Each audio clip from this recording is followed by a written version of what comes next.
Hello students, আমি আবার চলে এসেছি তোমাদের নতুন ক্লাস নিয়ে। তোমরা দেখছো যে 76 নম্বর পেজের এর আগের দিন আমরা একের দাগের এবং দুইয়ের দাগের অঙ্ক করেছিলাম। আজকে আমরা তিনের দাগের থেকে অঙ্ক শুরু করব।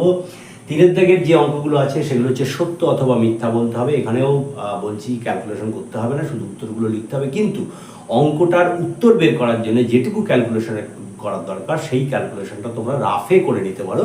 এখানে ক্যালকুলেশন দেখানোর কোনো প্রয়োজন নেই।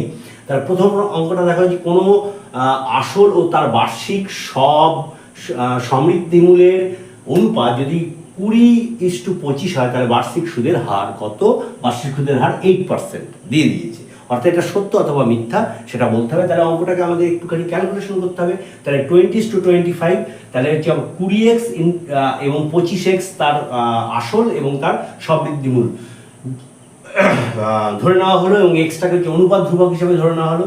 তাহলে এর অ্যান্সারটা কী হবে? তাহলে সমৃদ্ধিমূল সমান সমান হচ্ছে 25x, এটা হচ্ছে সমান সমান হচ্ছে 20x into 1 plus r/100 to the power বার্ষিক বলেছে, বার্ষিক। তাহলে হচ্ছে এন এর জায়গায় 1 বসবে। তাহলে এন এর জায়গায় 1 বসবে, এন এর জায়গায় 1 বসিয়ে দিলাম। তাহলে এটাকে আমরা কেটে দেবো, x কেটে দেবো, এটাকে কাটলে হচ্ছে 4, এটাকে কাটলে হচ্ছে 5। তাহলে এখানে আমাদের চলে আসলো 1 প্লাস r/100 সমান সমান হচ্ছে, এই 4টাকে যদি এদিকে নিয়ে আসি তাহলে 5/4। এটাকে যদি আমরা ক্যালকুলেশন করি, r/100 সমান সমান হচ্ছে 5/4 মাইনাস 1, এটাকে বিয়োগ করলে হচ্ছে 1/4 হয়। তাহলে পরের লাইন হচ্ছে r/100 সমান সমান হচ্ছে 1/4, কেটে দাও 25%। তাহলে r সমান সমান হলো 25%। কিন্তু আমাদের উত্তর এখানে বলেছে যে 8% হবে। তাহলে এইটা মিথ্যা বক্তব্য, তাহলে এটা হচ্ছে মিথ্যা। এবার পরেরটা দেখো, একটা হচ্ছে ভেদের অঙ্ক দিয়েছে x ভ্যারিজেস y। তাহলে x ভ্যারিজেস যদি y হয়, তাহলে এটা মানে হচ্ছে x ইন্টু কে ওয়াই, এটা হচ্ছে ভেদ ধ্রুবক। এবার উভয় দিকে যদি আমরা টু দি পাওয়ার n করে দিই, তাহলে এটা দাঁড়ায় হচ্ছে x two the power n সমান সমান হচ্ছে k two the power n y two the power n। তাহলে k two the power n যেটা হলো, এটাও একটা হচ্ছে ভেদ ধ্রুবক। তাহলে এটা যদি ভেদ ধ্রুবক হয়, তাহলে এর ভেদটা হয় x two the power n varies as y two the power n। অর্থাৎ যে বক্তব্যটা এখানে দিয়েছে এটা হচ্ছে সত্য বক্তব্য। এরপরে দেখো আরেকটি অঙ্ক, একটি ত্রিভুজের অঙ্ক দিয়েছে, 3টি বাহুর অনুপাত 3:4:5। তাহলে 3:4:5 যদি হয়, তাহলে যদি 3 একক 4 একক 5 একক যদি আমরা ধরে নিই, এবং সেই ত্রিভুজের বৃহত্তম কোণের কোণটা সমকোণ কিনা সেটা জানতে চাইছে। তাহলে সমকোণের নিয়ম ধরে আমরা এটা এগোতে পারি। এখান থেকে যদি 3 একক 4 একক 5 একক ত্রিভুজের বাহুটা ধরে নিই, তাহলে হচ্ছে 3 স্কোয়ার প্লাস 4 স্কোয়ার, এটা মানে আমরা কত পাই? এটা 9, আর এটা হচ্ছে 16, এটা পাই হচ্ছে 25। 25 মানে হচ্ছে 5 স্কোয়ার, 25 মানে হচ্ছে 5 স্কোয়ার। তার মানে হচ্ছে যে দুটো বাহুর বর্গের যোগফল 3 নম্বর বাহুর বর্গের সমান। তার মানে এটা কি? এটা হচ্ছে একটা সমকোণী ত্রিভুজ। তাহলে সমকোণী ত্রিভুজের বৃহত্তম কোণ সবসময় সমকোণ হয়, অর্থাৎ 90 ডিগ্রি হয়। তাহলে এটা বলেছে যে বৃহত্তম কোণটি সমকোণ হবে, তাহলে এটা হবে সত্য ঘটনা। এরপর আমরা চলে আসছি পরের অঙ্কে। পরের অঙ্কটা দেখা যাচ্ছে sign square 1 degree plus sine square 89 degree এর মান 1 হবে কিনা এটা দেখে নিই আগে। তাহলে এটা হচ্ছে sine square 1 degree plus sine square 89কে আমরা যদি এরকম ভাবে লিখি, সাইন স্কোয়ার 90 মাইনাস 1, তাহলে এটা 89 হয়। তাহলে এটা মানে হচ্ছে সাইন স্কোয়ার 1 আর সাইন স্কোয়ার 90 মাইনাস থিটা, এটা মানে হচ্ছে cos থিটা হয়। তাহলে এখানে থিটা মানে হচ্ছে 1 ডিগ্রি, তাহলে এটা হচ্ছে cos square 1, cos square 1 degree. তাহলে sin square 1 plus cos square 1 এর মান সবসময় 1 হয়।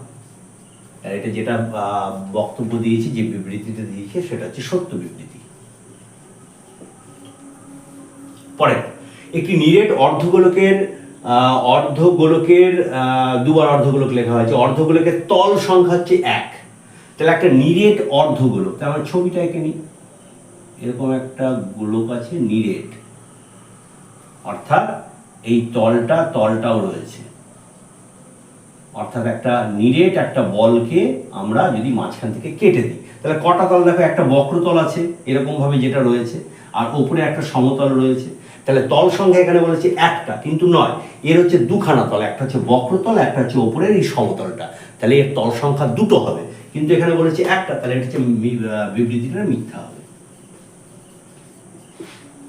এবার দেখো একটা অঙ্ক দিয়েছে যেটা হচ্ছে মধ্যমা বের করতে বলেছে, যে মধ্যমা বলেছে যে 8 হবে কিনা। তাহলে আমরা দেখিনি এটাকে মধ্যমা বের করতে গেলে সংখ্যাগুলোকে ক্রমবর্ধমান মানে ক্রমবর্ধমান বা ক্রমহ্রাসমানভাবে সাজাতে হয়। তাহলে আমরা ক্রমবর্ধমানভাবে যদি এই সংখ্যাগুলোকে সাজাই, তাহলে 2 হবে, 2 হবে, 3 হবে, 5 হবে, তারপরে আবার 5 হবে, তারপরে 6 হবে, তারপরে 2 বার 8 হবে, তারপরে 9 হবে। দেখো কটা সংখ্যা, 1 2 3 4 5 6 7 8 9, অর্থাৎ এর মধ্যমা হবে 5 নম্বর সংখ্যাটা। কিভাবে আমরা বের করলাম, যে মধ্যমা বের করার ফর্মুলা আমরা জানি যে যতগুলো সংখ্যা থাকে n প্লাস 1, যদি সেটা বিজোড় সংখ্যায় থাকে সংখ্যাগুলো, মানে 9খানা আছে, এটা একটা বিজোড় সংখ্যা, তাহলে n প্লাস 1/2, তাহলে এটাকে 9 যোগ 1/2 সমান সমান 5তম সংখ্যাটা হলো মধ্যমা। 5তম সংখ্যা হলো মধ্যমা। তাহলে 5তম সংখ্যা কোনটা, 1 2 3 4 5, অর্থাৎ এটা হচ্ছে মধ্যমা। তাহলে মধ্যমা কত হবে, 5 হবে, কিন্তু আমার বলেছে মধ্যমা কত এখানে 8, তাহলে এটা কিন্তু আমার হচ্ছে না, তাহলে এটা হচ্ছে মিথ্যা হয়ে যাচ্ছে। এরপর আমরা চলে আসছি পরের অঙ্কে। পরের অঙ্ক দেখো যে 8% হার চক্রবৃদ্ধি সুদে কোনো মূলধন 8 বছরে যদি দ্বিগুণ হয়, তাহলে কত বছরে 4 গুণ হবে। অর্থাৎ এটা একটা চক্রবৃদ্ধি সুদের অঙ্ক। চক্রবৃদ্ধি সুদের অঙ্কে আমরা ধরে নিই যে মূলধন ধরে নিই, মূলধন সমান সমান পি এবং সময় সমান সমান n বছর। তাহলে চক্রবৃদ্ধি সুদের যে ফর্মুলাটা আছে সেটা হচ্ছে সমূল চক্রবৃদ্ধি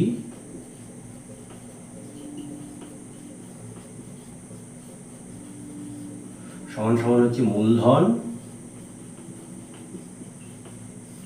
1 প্লাস সুদের অনুপাত r/100 to the power n।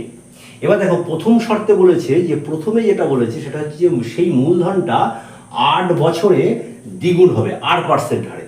তাহলে আমরা প্রথম শর্ত অনুযায়ী এটা লিখে ফেলি। প্রথম শর্তে কি বলছে, যে দ্বিগুণ হবে, অর্থাৎ মূলধনটা দ্বিগুণ হয়ে যাবে। মূলধন পি ধরা ছিল, তাহলে মূলধনটা হয়ে যাবে 2p সমূল চক্রবৃদ্ধি হয়ে। সেখানে মূলধন ফর্মুলা অনুযায়ী মূলধন প্লাস আর সুদের হার বাই 100, এটা কত বছরে, এটা হচ্ছে 8 বছরে 8। তাহলে এখান থেকে পিপি কেটে গেল, তাহলে এখানে রইল হচ্ছে 2 = 1 plus r/100 to the power 8। এবার আমরা যে দ্বিতীয় শর্তে চলে আসছি। দ্বিতীয়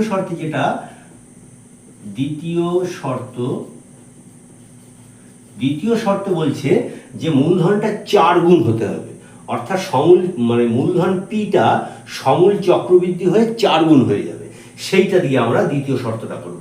দ্বিতীয় শর্তে আমরা হচ্ছে মূলধনটা হচ্ছে 4p হয়ে যাবে সমূল চক্রবৃদ্ধি হয়ে, এবং সেখানে মূলধন যেটা মূলধন p plus 1/r/100 to the power, এখানে n ধরে নিলাম, যে সময়টা আমরা বের করব কত বছরে সেটা হবে। পিপি কেটে দাও, তাহলে এখানে পড়ে রইল 4 কে আমরা 2² লিখলাম, 1 plus r/100 to the power n। 2² দেখো 2 সমান সমান এটা করা আছে, তার মানে হচ্ছে আমরা 2 এর জায়গায় 1 plus r/100 to the power 8 বসিয়ে দেবো। তাহলে 1 plus r/100 to the power 8, আর স্কয়ার আছে ইন্টু 2 সমান সমান 1 প্লাস r/100 তার টু দি পাওয়ার n। এবার এটাকে আমরা এই সাইডে করে দেবো। এখানে দেখো এটা রইল 1 প্লাস r/100 টু দি পাওয়ার 16 সমান সমান 1 plus r/100 to the power n। বেসটা দেখো উভয় দিকে সমান, তাহলে পাওয়ারটা তারা সমান হয়ে যাবে, অর্থাৎ সূচকের নিয়ম অনুযায়ী, অর্থাৎ n হচ্ছে 16 বছর। অর্থাৎ বলছি যে কত বছরে, তাহলে উত্তর হলো 16 বছরে ওই মূলধন 4 গুণ হবে।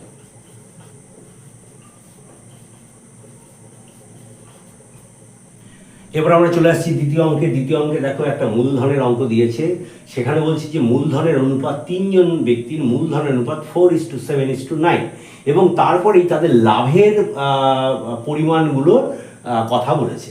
অর্থাৎ মূলধনের অনুপাত, একটা জিনিস হচ্ছে মূলধনের অনুপাত যা হবে লাভের অনুপাতও কিন্তু তাই হবে। অর্থাৎ যে নিয়মে তারা মূলধনটা দেবে, যে অনুপাতে তারা মূলধনটা দেবে, লাভ যখন হবে সেই অনুপাতেই তারা লাভটা পাবে। সুতরাং এখানে মূলধনের অনুপাত যদি এত হয়, এটা লিখে নিতে হবে, মূলধনের অনুপাত 4:7:9। অতএব আমরা বলতে পারি লাভের অনুপাত বা লাভ্যাংশের অনুপাত 4:7:9। অতএব লভ্যাংশের পরিমাণ যথাক্রমে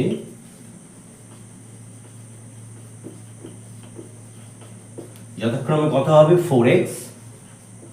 আমি অনুপাত ধ্রুবকের সাহায্যে তিনটে পার্টকে আমি আলাদা আলাদা করে নিচ্ছি, 4x, 7x, 9x। এটা কিন্তু পাশে লিখে দিতে হবে, x হলো অনুপাত ধ্রুবক।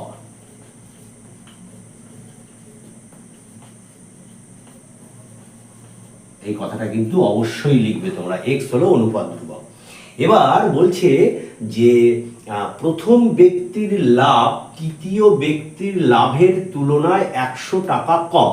অর্থাৎ প্রথম জন এবং তৃতীয় জনের লাভের তুলনা হচ্ছে 100 টাকা। অর্থাৎ তৃতীয় ব্যক্তির লাভ প্রথম ব্যক্তির লাভের থেকে 100 টাকা বেশি। এটাকে কথাটা এখানে উল্টো বলেছে যে প্রথম ব্যক্তির লাভ তৃতীয় ব্যক্তির লাভের তুলনায় 100 টাকা কম। তাহলে কথাটাকে যদি ঘুরিয়ে বলি, তৃতীয় ব্যক্তির লাভ প্রথম ব্যক্তির লাভের থেকে 100 টাকা বেশি। অতএব শর্তানুসারে বা প্রশ্নানুসারে 9x minus 4x is equal to 100। তাহলে এখান থেকে 5x is equal to 100, তাহলে x is equal to হচ্ছে 20। এবার বলছি যে দ্বিতীয় ব্যক্তির লাভের পরিমাণ কত। অতএব দ্বিতীয় ব্যক্তির লাভের পরিমাণ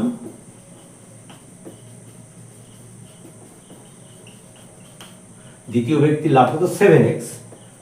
7x is equal to 7 into 20, 140 টাকা। 140 টাকা, এটাই হলো আমাদের অ্যান্সার। এরপর আমরা চলে আসছি পরের অঙ্কে। পরের অঙ্ক দেখো যে a:b = 3:2, b:c = 3:2 হলে a + b এটার মান বের করতে হবে। তাহলে এই যে দুটো অনুপাতকে প্রথমে আমরা একসাথে নিয়ে আসবো। কিরকম ভাবে দেখো, a:b = 3:2, তাহলে হলো a/b = 3/2। একই রকম ভাবে আমরা এটা করে নেব, b:c = 3/2, তাহলে b/c = হচ্ছে 3/2। আমরা কি করব, এই যে b এর যে পার্ট আছে সেই পার্টটাকে উভয়টার মধ্যে সেম করব। তাহলে b এর পার্ট এখানে 2 আছে, a/b = 3 into 2 into। এবার এটাকেও এই একই রকম ভাবে করে নিচ্ছি, 3/2 into। এবার দেখো b এর পার্টটা এখানে 3 আছে, এখানে 2 আছে, তাহলে এখানে যদি 3 দিয়ে গুণ করি, এখানে যদি 2 দিয়ে গুণ করি, তাহলে আমার কিন্তু সমান হয়ে যায়। তাহলে এটা হয়ে গেল 9/4 আর এটা হলো 9/6, এটা হয়ে গেল হলো 6/4। তাহলে দেখো যে a এর পার্ট এখানে 9 আসলো, b এর পার্ট 6, এখানে b এর পার্ট 6 আসলো, c এর পার্ট 4 আসলো। তাহলে এরকম ভাবে যদি দুটো আলাদা আলাদা অনুপাতকে আমরা এইরকম ভাবে করতে পারি, তাহলে এই তিনটে জিনিসকে a, b এবং c কে আমরা একভাবে লিখতে পারি। এটা অনুপাতের যে নিয়ম আছে সেই নিয়ম অনুসারে, আমরা লিখতে পারি। অতএব a:b:c = 9:6:4। এইবার এইভাবে অনুপাতের আকারে লেখার পরে আমরা প্রত্যেকটাকে আলাদা করব অনুপাত ধ্রুবকের মাধ্যমে। অতএব ধরি a = 9x, বি সমান সমান 6x এবং সি সমান সমান 4x। এখানে আমরা লিখে নেব যে x হলো অনুপাত ধ্রুবক। এইবার আমাদের যে অঙ্কটা দিয়েছে এটা আমরা করব এখানে যে a plus B is to B plus C. মানে a এর জায়গায় মান বসে দিয়ে 9x আছে, তাহলে 9x, b হচ্ছে 6x, অনুপাত মানে ভাগ। এবার এইটার মান বসাবো, b মানে 6x, c মানে হচ্ছে 4x, তাহলে এটা হয়ে গেল 15x বাই 10x, x কেটে দাও, 5 দিয়ে কেটে দাও 2, 3, অর্থাৎ 3:2। তাহলে এর মানটা হবে answer a plus B is to B plus C সমান সমান 3:2। এটাই হলো আমাদের অ্যান্সার। এরপর আমরা চলে আসছি পরের অঙ্কে। পরের অঙ্কে দেখো দুটো করণী দিয়েছে, বলেছে এই দুটো করণীর মধ্যে কে বড়।